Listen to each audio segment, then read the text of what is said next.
जो कि जर्मनी के एक बैंक में कैशियर का काम करता है। फिलहाल सेबेस्टियन अपने लैपटॉप में एक वीडियो रिकॉर्ड कर रहा था और इस वीडियो में वो हांस वॉगनर नाम के एक आदमी की कहानी सुना रहा था। इस कहानी के मुताबिक हांस एक बहुत बड़ा लॉकस्मिथ था जिसने एक दुर्घटना में अपने परिवार के सभी लोगों को खो दिया था। अब अपने परिवार की याद में उसने इस दुनिया के 4 सबसे अनोखे लॉकर्स का आविष्कार किया और इन लॉकर्स के नाम दिए the Rheingold, the Valkyrie, the Siegfried और दी गॉटरडैम। हंस ने इन लॉकर्स को ऐसे डिजाइन किया था कि अगर कोई इन्हें जबरदस्ती खोलने की कोशिश करे तो इनके अंदर मौजूद सारा सामान जलकर खाक हो जाए। अब जब हंस का काम पूरा हो गया तो उसने खुद को हमेशा हमेशा के लिए अपने बनाए गॉटरडैम लॉकर के अंदर बंद कर लिया। अब लाख कोशिशों के बाद भी जब कोई भी इस लॉकर को खोल नहीं पाया तो इसे हंस की समाधि मानकर समंदर की गहराइयों में दफना दिया गया। अब सेबेस्टियन की इस कहानी के हिसाब से हंस के बनाए उन 4 लॉकर्स में से 3 लॉकर्स आज भी इस दुनिया में मौजूद हैं, लेकिन वो कहाँ और किसके पास है ये बात किसी को नहीं मालूम। अब पूरी कहानी बताने के बाद सेबेस्टियन ने वीडियो बंद कर दिया और उसे यूट्यूब पर अपलोड कर दिया। इसके बाद उसने टेबल पर रखे एक लॉकर को खोलने की कोशिश की और मात्र 8 सेकंड्स के अंदर उसने इस लॉकर को खोल भी दिया। अब अपनी कमाल की फुर्ती देखकर सेबेस्टियन खुद भी काफी हैरान हो गया और खुशी खुशी अपने काम पर निकल गया। उसने पास मौजूद कॉफी शॉप से कॉफी खरीदी और सीधा अपने बैंक का पहुंचा। अब बैंक पहुंचते ही उसका सामना एक लेडी से हो गया जो उस पर पागलों की तरह चिल्लाई जा रही थी क्योंकि बैंक ने उसका चेक पास नहीं किया था। अब इस चिल्लम चिल्ली के बीच सेबेस्टियन की नजर टीवी पर गई और न्यूज पर उसने देखा कि दुनिया के अलग अलग देशों में ज़ॉम्बीज़ का हमला हो चुका है। अब ये खबर सुनकर सेबेस्टियन थोड़ा घबरा गया और उसे अपने सामने मौजूद लेडी भी एक ज़ॉम्बी लगने लगी। इसलिए उसने बिना देरी किए इस लेडी का चेक पास कर दिया और इसे यहाँ से रवाना कर दिया। अब लंच के दौरान जब सेबेस्टियन ने अपना यूट्यूब चैनल खोला तो वो पूरी तरह से हैरान हो गया क्योंकि आज पहली बार किसी ने उसकी वीडियो पर कमेंट किया था। इस कमेंट में लिखा था कि अगर तुम अपना टैलेंट दुनिया को दिखाना चाहते हो तो आज रात इस पते पर पहुंच जाना। अब रात होते ही सेबेस्टियन उस पते पर पहुंचा जहां ढेर सारे लोग पहले से मौजूद थे। दरअसल इस बिल्डिंग में एक सेफ ट्रैकिंग कंपटीशन चल रहा था और सेबेस्टियन को भी इस कंपटीशन में पार्टिसिपेट करना था। अब बहुत जल्द पहले राउंड की शुरुआत हो गई और यहाँ मौजूद सभी लोग अपने अपने लॉकर्स को खोलने में लग गए। अब चूंकि सेबेस्टियन इस काम में माहिर था इसलिए वो एक एक करके सभी राउंड्स को पास करता गया और बड़ी आसानी से फाइनल तक पहुंच गया।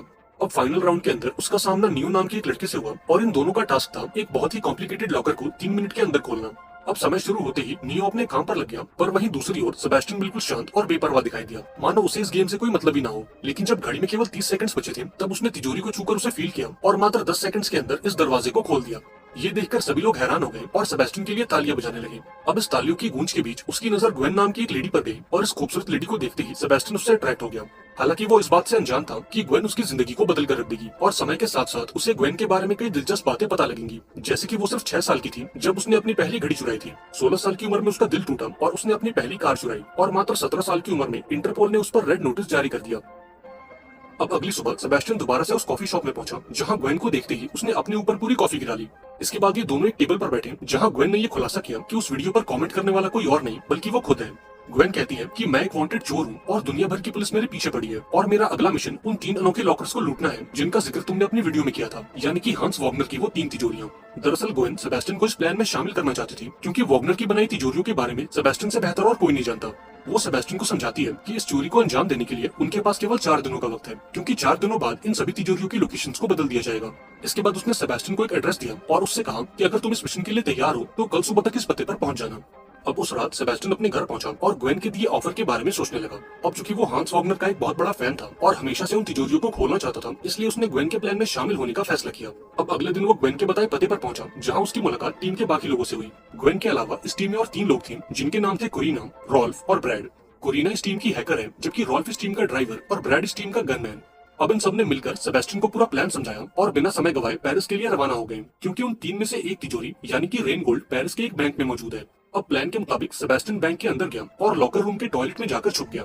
इसके बाद ग्वेन ढेर सारा सामान लेकर बैंक की ओर बढ़ी और गार्ड को वो सामान पकड़ाने के बहाने बैंक के पिछले दरवाजे की चाबी चुरा ली। इसके बाद वो बैंक के अंदर आई जहां उसने पहले से एक लॉकर खुलवा रखा था, इसलिए बैंक की एक स्टाफ ने उसे लॉकर रूम तक पहुंचाया और खुद वहां से चली गई।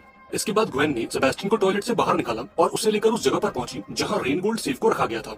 अब इस खूबसूरत तिजोरी को देखकर सेबेस्टियन के तो मानो होश ही उड़ गए क्योंकि हांस वॉगनर की तिजोरी खोलना उसका बचपन का सपना था। अब बिना समय गवाए उसने अपना काम शुरू कर दिया और एक एक करके सभी लॉक्स को खोलता गया। देखते ही देखते उसने ये तिजोरी खोल दी जिसके अंदर पैसों का ढेर मौजूद था। इसके बाद ये दोनों अंदर गए और ये सारा पैसा बैग्स के अंदर भरने लगे। वहीं दूसरी तरफ टीम के बाकी लोग बैंक एम्प्लॉयज का ध्यान बटाने लगे और इस मौके का फायदा उठाकर ग्वेन और सेबेस्टियन बैंक के पिछले दरवाजे से भाग निकले। अब इस चोरी को अंजाम देकर सेबेस्टियन की खुशी का तो ठिकाना नहीं था और आज जिंदगी में पहली बार उसे मेन कैरेक्टर वाली फीलिंग आ रही थी। अब अगले सीन में हम इंटरपोल के हेडक्वार्टर्स को देखते हैं जहां पुलिस वालों को इस चोरी की खबर लग चुकी थी। दरअसल बैंक में लगे सिक्योरिटी कैमरास ने ग्वेन और उसके साथियों को कैप्चर कर लिया था जो कि पहले से ही इंटरपोल की हिट लिस्ट पर थे। अब इस मीटिंग में हम डेलिक्रू नाम के एक ऑफिसर को देखते हैं जो पिछले कई सालों से ग्वेन और उसके साथियों की खोज कर रहा है। यहाँ डेलिक्रो सभी से कहता है कि अगर इन चोरों ने वॉग्नर की पहली तिजोरी खोल ली है तो वो बाकी 2 तिजोरियों के पीछे भी जरूर जाएंगे और वॉग्नर की दूसरी तिजोरी प्राग में मौजूद है। इसके बाद हम ग्वेन और उसके साथियों को देखते हैं जो अपनी इस कामयाबी को सेलिब्रेट कर रहे थे। अब इस पार्टी के दौरान कोरिना सेबेस्टियन के पास आई और उसे किस करने की कोशिश की, लेकिन सेबेस्टियन ने ऐसा करने से इनकार कर दिया क्योंकि वो कोरिना को नहीं बल्कि ग्वेन को पसंद करता था। इस पर कोरिना उससे कहती है कि ग्वेन और रिलेशनशिप में है और उसका बॉयफ्रेंड है ब्रैड, पर फिलहाल उनके बीच कुछ भी ठीक नहीं है और बहुत जल्द उनका ब्रेकअप भी हो सकता है। अब उस रात सेबेस्टियन ग्वेन के कमरे में गया और ये दोनों एक दूसरे से बातें करने लगे, लेकिन बदकिस्मती से ब्रैड ने इन दोनों को देख लिया और उसे सेबेस्टियन पर काफी गुस्सा आया। अब अगले दिन ये पूरी टीम प्राग पहुंची जहां वॉग्नर की दूसरी तिजोरी को रखा गया था, लेकिन ये लोग इस बात से अनजान थे कि डेलिक्रो और उसकी टीम पहले से इन पर घात लगाए बैठी है। अब प्लान के मुताबिक ग्वेन और सेबेस्टियन बैंक के एम्प्लॉयज बनकर अंदर गए और कोरिना के इंस्ट्रक्शंस को फॉलो करते हुए लिफ्ट तक पहुंचे, लेकिन इसी बीच सिक्योरिटी को इन पर शक हो गया और 2 सिक्योरिटी गार्ड्स ग्वेन और सेबेस्टियन से पूछताछ करने पहुंचे। लेकिन अभी वो कोई सवाल करते उससे पहले ग्वेन ने बड़ी सफाई से इनका काम तमाम कर दिया और फटाफट से उस तिजोरी तक पहुंचे। वहीं दूसरी तरफ हम डेलिक्रो को देखते हैं जो कि बैंक के बाहर इन चोरों का इंतजार कर रहा था, पर जब काफी देर तक उसे कोई हलचल दिखाई नहीं दी तो वो परेशान होकर बैंक के अंदर चला गया। लेकिन अंदर आने पर यह खुलासा हुआ कि जिस तिजोरी को वो ढूंढ रहा है उसे 1 हफ्ते पहले ही बैंक के दूसरे ब्रांच में शिफ्ट कर दिया गया है और इसका मतलब ये था कि पुलिस वाले कहीं और मौजूद थे और ये चोरी किसी और बैंक में हो रही थी। अब बिना समय गवाए ये सभी उस बैंक की तरफ भागे ताकि वो ग्वेन और उसके साथियों को पकड़ सकें। वहीं दूसरी तरफ सेबेस्टियन ने उस तिजोरी को खोलना शुरू किया और थोड़ी मशक्कत के बाद वो इसमें कामयाब भी हो गया। अब वॉग्नर की दूसरी तिजोरी खोलकर सेबेस्टियन खुशी के मारे पागल हो गया और ग्वेन को गले से लगा लिया। वहीं दूसरी तरफ बैंक की सिक्योरिटी टीम ने पूरे बैंक में हाई अलर्ट जारी कर दिया क्योंकि उन दोनों गार्ड्स का कोई अता पता नहीं था। अब हाई अलर्ट लगते ही कोरिना ने प्लान बी की शुरुआत की और ब्रैड को एक लुटेरा बनाकर बैंक के अंदर भेज दिया। अब अंदर आते ही उसने बैंक में मौजूद सभी लोगों को गन पॉइंट पर ले लिया, जिससे सबका ध्यान ग्वेन और सेबेस्टियन से हटकर उस पर चला गया। इस डिस्ट्रैक्शन का फायदा उठाकर इन दोनों ने सारे पैसे बैग्स में भर लिए और काम खत्म होते ही ब्रैड को सिग्नल दे दिया। अब सिग्नल के मिलते ही ब्रैड बैंक से बाहर आने लगा, पर तभी एक सिक्योरिटी गार्ड ने उसके कंधे पर गोली मार दी, लेकिन इसके बावजूद भी ब्रैड रुका नहीं और जैसे तैसे करके अपनी गाड़ी तक पहुंचा। अब ब्रैड के बाहर आते ही बैंक में मौजूद बाकी लोग भी बाहर आने लगे और इस भीड़ का फायदा उठाकर ग्वेन और सेबेस्टियन भी बाहर आ गए। इसके बाद वो अपनी गाड़ी की तरफ भागे जहां ब्रैड ने ग्वेन को तो अंदर खींच लिया, लेकिन सेबेस्टियन को जानबूझकर बाहर धकेल दिया। ब्रैड ने ऐसा इसलिए किया क्योंकि वो ग्वेन और सेबेस्टियन को एक साथ देखकर खुश नहीं था और उसे डर था कि कहीं सेबेस्टियन ग्वेन को उससे चुरा न ले। इधर सेबेस्टियन ने पुलिस की गाड़ियों को अपनी तरफ आते देखा और अपनी जान बचाने के लिए वो एक साइकिल लेकर वहां से भागने लगा। अब काफी देर भागने के बाद आखिर उसने पुलिस को चकमा दे ही दिया और एक ट्रेन पर बैठकर प्राग से बाहर निकल गया।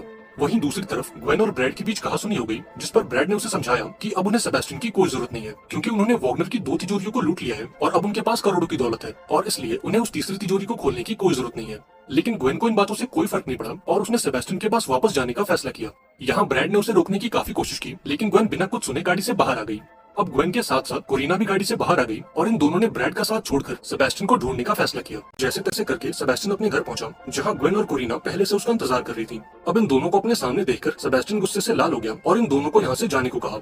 इस पर ग्वेन ने उसे समझाया कि ब्रैड ये चोरी सिर्फ पैसों के लिए कर रहा था, जबकि मेरा और तुम्हारा मकसद वॉग्नर की उन तीनों तिजोरियों को खोलना था।